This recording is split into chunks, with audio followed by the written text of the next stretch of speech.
పిత పుత్ర పవిత్రాత్మ నామమున ఆమేన్. ఈరోజు అక్టోబర్ 27వ తారీఖు.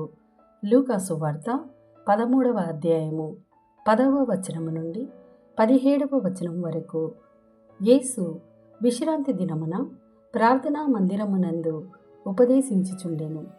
అక్కడ 18 సంవత్సరముల నుండి అపవిత్రాత్మచే పీడింపబడుచున్న ఒక స్త్రీ ఉండెను.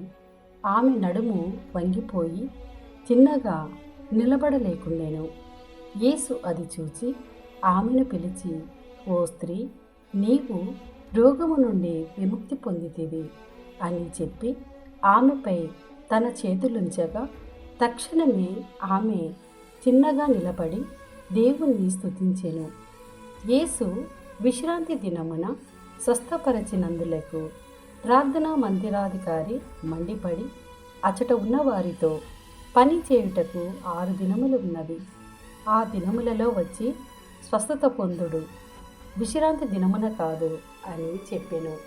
అందుకు యేసు, కపట భక్తులారా, విశ్రాంతి దినమున మీలో ప్రతివాడు తన ఎద్దును గాని గాడిదను కాని విప్పి నీళ్లు పెట్టుటకు తోలుకొని పోవుట లేదా? ఈమె అబ్రహాము పుత్రిక. ఈ 18 సంవత్సరముల నుండి సైతాను బంధములో ఉన్న ఈమెను విశ్రాంతి రోజున స్వస్థపరచుట తగదా అనెను. ఈ మాటలకు ఆయన విరోధులందరూ సిగ్గుపడిరి. కానీ తక్కిన వారందరూ ఆయన అద్భుత కార్యములకు సంతసించిరి. ఇది ప్రభుని వాక్కు. సర్వేశ్వరునికి వందనములు.